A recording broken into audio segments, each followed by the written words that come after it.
안녕하십니까. 오늘은 6월 28일 일요일입니다. 여기는 베트남 현지의 호치민에 저는 인연자라고 합니다. 제가 인연자라는 닉네임을 쓰니까 어떤 분들이 저를 여자라고 생각하시는 분들이 계시더라고요. 그게 아니고 그냥 인연을 이어준다는 그런 뜻으로 저는 이 닉네임을 쓴 지가 거의 한 15년 이상 됩니다. 그리고 또 어떤 분은 뭐 이게 여담일 수가 있는데 뭐 페이스북에다가 저한테 제가 이렇게 방송을 하고 있는데 뭐 사기꾼이라는 이제 뭐 그런 댓글을 다신 분이 계시더라고요. 그래서 누군가 싶어서 보니까 커플 매니저 하신다는 분이시더라고요. 타 업체에서 저한테 무슨 사기를 당했는지 모르겠습니다. 저는 일면식도 없는 사람인데 그런 거는 그러고 간단한 진행상 몇 가지 알려드리면 어저께인가요? 며칠 전에 화상통화를 하신 분이죠. 근데 제가 어제 올렸습니다. 왜냐하면 전에는 화상통화를 하고 그거를 바로바로 이제 올리다 보니까 어떤 문제가 발생이 되냐 하면 화상통화를 하고 여성분이 이제 오케이를 했는데 남자분이 이제 거절을 하고 안 하시는 경우도 있거든요. 진행이 안 되는 경우도 있는데 그걸 따로 진행이 안 됐다 어쨌다 이런 거를 좀 계속 올리기가 좀 그렇더라고요. 그러다 보니까 어떤 남자분들은 화상통화만 하면 그냥 진행이 되는 걸로 생각을 하셔가지고 나중에 이 여성분 전에 남자분하고 교제하신 분 아닙니까? 이런 분들이 계셔요. 교제한 게 아니고 그냥 화상통화만 한 거고 한 거다 이래도. 그래서 이제 최근에는 화상통화를 하고 카톡 교제가 결정이 돼서 이제 입건까지 완료가 되면 그때 이제 올리고 있습니다. 이제 그분 같은 경우도 베트남 얼마 전에 이제 결혼식까지는 안 올리고 타 업체의 를 통해서 베트남 여성을 만나러 오셨더라고요. 나중에 이제 저희 오면 방송하면 이제 자세한 얘기 나오겠지만 거기 하니까 일단 만났으니까 이제 그래서 여자분이 이렇게 저렇게 해서 안 하기로 됐는데 그래서 10%밖에 못 돌려받았다고 그러더라고요. 근데 어쩔 수 없습니다. 그분한테도 그렇지만 그 표준약관이라는 데 보면 베트남에 와서 여성분을 만나면 10%밖에 안 돌려주게 되어 있습니다. 그래서 그게 등록증이 있든 없든 등록증이 없으면 안 돌려주고 등록증이 있으면 많이 돌려주고 이런 거 아니라 법으로는 표준약관에 보면 10%밖에 안 돌려주게 되어 있어요. 그래서 이제 거기 있는 업체 이제 저한테 이제 여기에 있는 이제 아가씨가 마음에 들어서 이쪽으로 하려고 그런다 그랬더니만 이제 저에 대해서 그 사람 사기꾼이다 인터넷에서 유명하다 이런저런 얘기를 하더래요. 저는 그 업체를 알지를 못합니다. 그래서 이제 다행히 그분은 이제 자기도 이제 장사를 하시는 분이니까 쉽게 말해서 우리가 지금 어떤 중국집에 들어가 짜장면을 먹는데 그 옆에 집이 손님이 많고 중국집도 있어요. 그 아저씨 저기 중국집 짜장면 맛있어요 라고 하면 예 괜찮습니다. 그 집 아주 좋습니다. 이렇게 할 장사꾼이 있습니까? 그런 거죠. 그래서 저는 특히 아까도 얘기했지만은 똑같은 맥락이에요. 한국에 업체를 하고 한국에서 결혼업을 하고 한국에서 커플 매니저를 한다는 사람들이 저를 굉장히 싫어합니다. 협회라는 데 가면 제가 아주 몹쓸 사기꾼으로 돼 있대요. 너는 그 사람들은 저는 업체하고 일을 안 합니다. 근데 제가 그 사람들한테 사기칠 일이 뭐 있어요?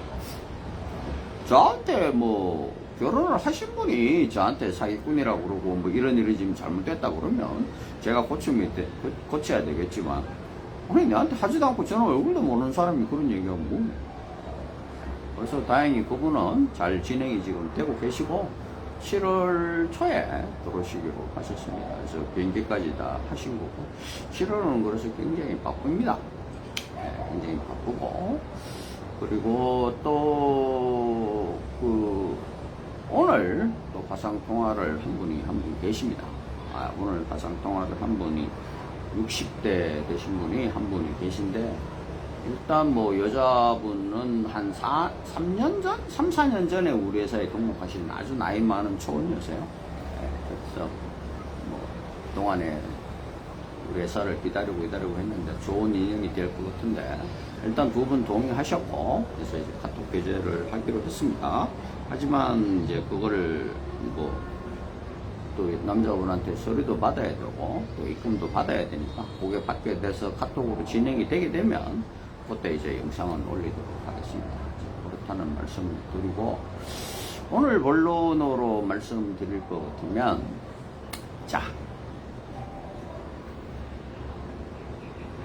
베트남 여성도 어떤 분들은 그런 얘기 하십니다. 베트남 여성이 한국 남성의 뭐 어떤 점을 보느냐, 뭐 이런 걸 물으시는데, 한두 가지를 보는 건 아닙니다.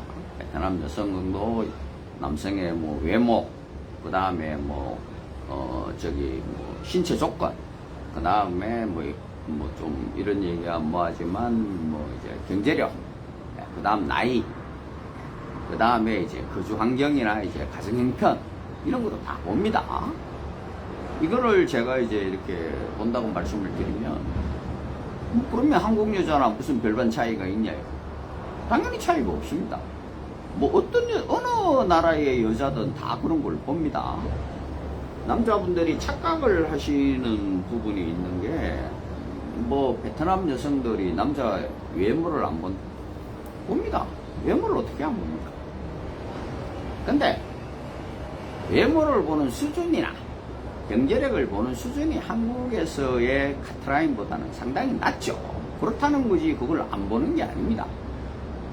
아주 가끔이지만 남자분들이 막 50 넘어가시고 이런 분들이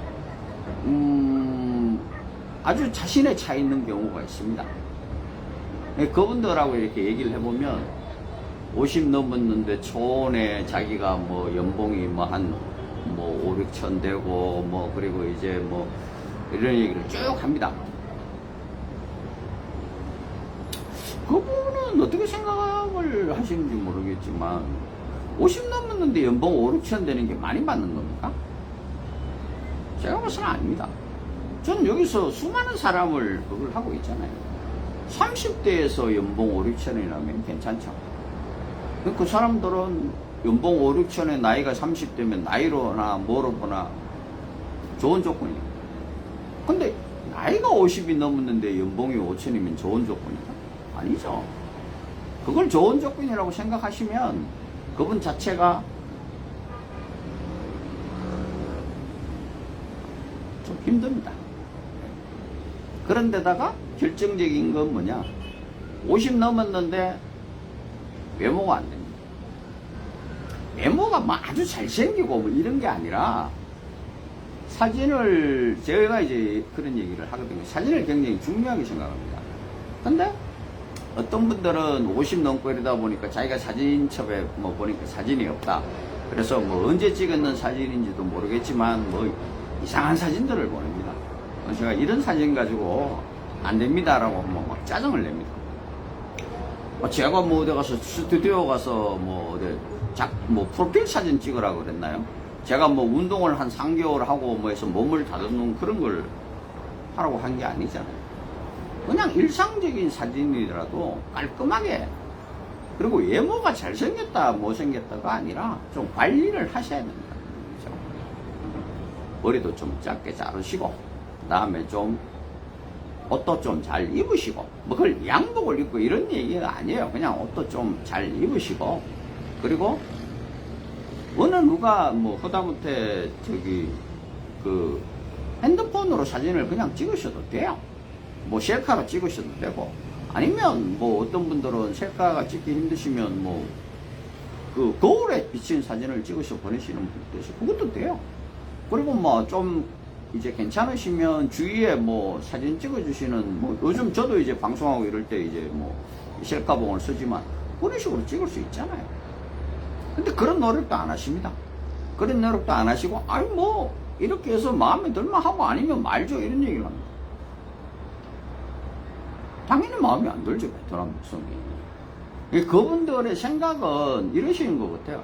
아니, 베트남 여자는 뭐 한국 남자가 그냥 내가 선택하면 여자들은 무조건 오케이 이렇게 생각하시는데 그건 틀림신 말씀입니다. 그건 한 20, 30년 전 마인드십니다. 지금은요, 한국 남자들 베트남 여성 자기가 마음에 들어서 프로필을 주면요, 거절률이 한 70% 가까이 됩니다. 10명 주면 3명도 동의 안 합니다, 여성들은. 그만큼 베트남 여성들도 눈이 높은 거죠. 그리고 돈 많다고 베트남 여성이 좋아라고 간다고요? 천만의 말씀입니다. 베트남 여성들은 한국 남자가 뭐 나가 100억대 재산다, 200억대 재산가다. 100억, 200억이라는 우리가 뭐 옛날에 그랬잖아요. 미국에 뭐 100만 달러에 사나이, 뭐 600만 달러에 사나이, 100만 불 뭐 그게 어디 감이 나옵니까? 하지만 지금은 100만 불 해봐야 한국에서 뭐 아파트 값도 안 되잖아요. 물론 그보다 싼 데 곳도 있겠지만 베트남도 마찬가지라는 얘기예요. 뭐 200억, 300억 많은 돈이죠. 근데 그게 감이 안 옵니다. 그리고 또 하나, 본인이 200억 재산가예요.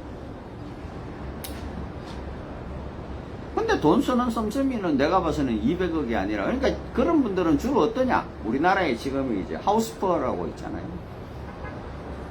200억 재산가인데 집이 한 180억, 190억이에요. 현찰 굴릴 수 있는 돈이 없다는 얘기죠. 그러다 보니까 돈을 못 써요. 차라리 그거보단 여성 입장에서는 나이 젊은 친구하고 뭐 월 한 3, 400을 벌어도 오손도손 살고 싶은 게 여자의 마음입니다. 근데 또 문제는 뭔지 아세요? 그런 남성분들은요, 이쁜 여성 찾습니다. 이쁜 여성 찾아요. 뭐, 그리고 뭐, 나이가 50인데 뭐 이제 20몇 살짜리 아가씨 찾습니다. 그럼 제가 그러죠. 그만큼 본인이 씀씀이나 바꾸셔야죠. 돈이 뭐 20억이 있고 30억이 있으면 뭐합니까? 좀 가꾸시고, 옷도 좀 잘 입으시고, 이래야 될 거 아닙니까? 근데 그런 거에는 관심이 없으세요. 뭐 나이 사실 50 넘은 사람이 그런 거에 관심 있는 사람이 잘 있습니까? 뭐 저도 그렇지는 않습니다. 그러다 보니까 안 맞다는 얘기예요. 그리고 또 하나, 제가 지난번에도 그런 말씀 한번 드렸는데 쉽게 말씀들 하십니다. 아니 뭐 내가 업체에 돈 주니 그냥 그 돈 가지고 베트남에 와서 뭐 아가씨를 꼬시면 되지. 벌써 그렇게 얘기하시는 분들은 꼬실 능력이 안 되세요. 그렇게 능력이 되시는 분 같으면 그런 말 할 필요도 없이 진작에 와서 꼬셔서 갔겠죠. 본인이 능력이 안 되시니까 업체를 방문하시는 거잖아요. 그건 죄송한 얘기인데, 나이 30대에도 못한 연애를 나이 50대에 연애를 한다고요? 제가 봐서는 불가능한 얘기예요.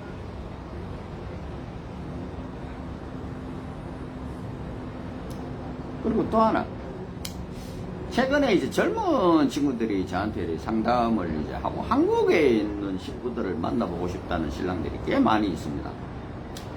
그래서 그분들한테 제가 그래요. 뭐 여성분들 해주고 이제 제가 이제 소개비를 우리가 이제 한국에 계신 분들은 가입금 300만원. 그 다음에 이제 뭐 진행비 뭐 이래가지고 토탈로 다 하면 한 500만원 정도가 될 겁니다. 예. 소개받고 뭐 하고 다 하면은, 예, 또 500 정도 될 겁니다. 근데 그게 이제 1년이 이제 보장이 되는 그런 시스템이거든요, 저희들은. 근데 얘기하면 그런 얘기합니다. 그분들 중에 가끔 보면, 아니, 소개비를 뭐 300만원씩이나 받냐. 뭐 50만원, 100만원, 뭐 80만원, 어떤 사람은 뭐 10만원만 줘도 되지, 소개비를 이렇게 합니다. 그럼 여기 왜 오셨어요? 그렇게 자신 있으시면 바깥에서 선택하시면 되죠. 근데 저도 그 사람 프로필을 봤잖아요. 한국 여성들이 선호할 그런 타입이 아닙니다. 바깥에서, 예? 직업이 뭐 우리가 소위 말하는 뭐 공무원이나 이런 전문직이 아니고 그냥 뭐 이제 좀 뭐라 그러죠? 뭐 노가다 뛰는 사람이, 뚱뚱한 사람이, 생긴 거는 뭐 요즘 뭐 뚱뚱하고 뭐 좀 뭐라 그러죠? 약간 이런 사람 누가 좋아합니까? 한국 여자들 그런 거 좋아하는 여자들 있습니까? 그런 걸 좋아했으면 그 나이 먹도록 그렇게 있지 않았겠죠. 근데 베트남 여자니까 돈 10만원, 20만원 소개 받고 나면 소개를 받을 수 있다고요? 그건 어디서 나오는 자신감입니까? 왜 한국 여자는 안 되고, 한국의 그 국제결혼하는 업체를 가면요, 뭐 우리가 큰 업체 아니더라 보통의 업체를 이제 가도요, 이제 점수를 매기잖아요. 점수 안 놓으실 거랍니다. 그리고 한국에 있는 업체도 마찬가지로 뭐 기본으로 회원가입 아마 150, 200만 원을 줘야 되고, 또 거기서 한번 할 때마다 뭐 50만 원을 줘야 되고, 뭐 어쩌고 저쩌고 하면 기본적으로 한 4, 500만 원 깨집니다. 근데 베트남 여성들은 몇십만 원에 하시려고요?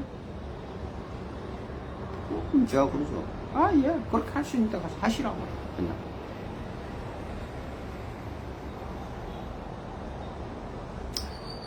제가 어제 오늘 해가지고 상담도 많이 하고 화상 통화도 하고 이렇게 보면요, 똑같아요. 신랑들이 업체를 터부시하고 약간 뭐 사기꾼 비슷하게 해가 이렇게 느끼는 거나, 업체에서 아이고 이런 신랑들이 아직까지 결혼도 못하고 이러고 있지 하는 거랑 똑같아요.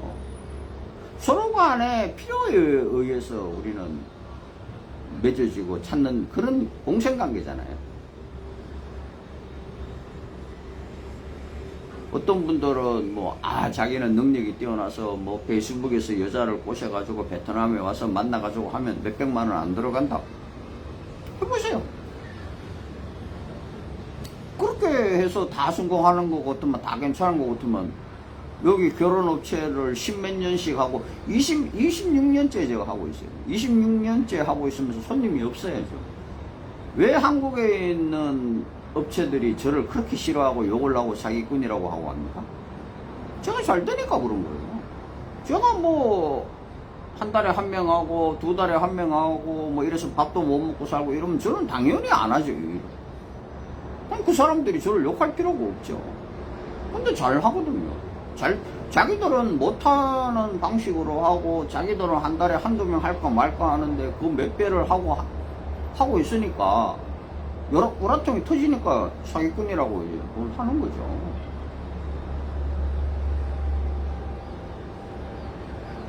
저는 분명히 얘기합니다. 국제결혼을 저는 장려하지 않습니다. 하라고 권하지도 않습니다. 당연히 한국 여자하고 할 수 있으면 한국 여자하고 해야죠. 그걸 뭐 말을 하고 합니까? 근데 안 되는 걸 어떡합니까? 저도 한국 여자하고 결혼하고 싶었어요. 안 되는 걸 어떡합니까? 뭐 안 되는 걸 뭐 어디 보쌈을 해가 옵니까? 뭘 해가? 근데 여기 오시는 남자분이,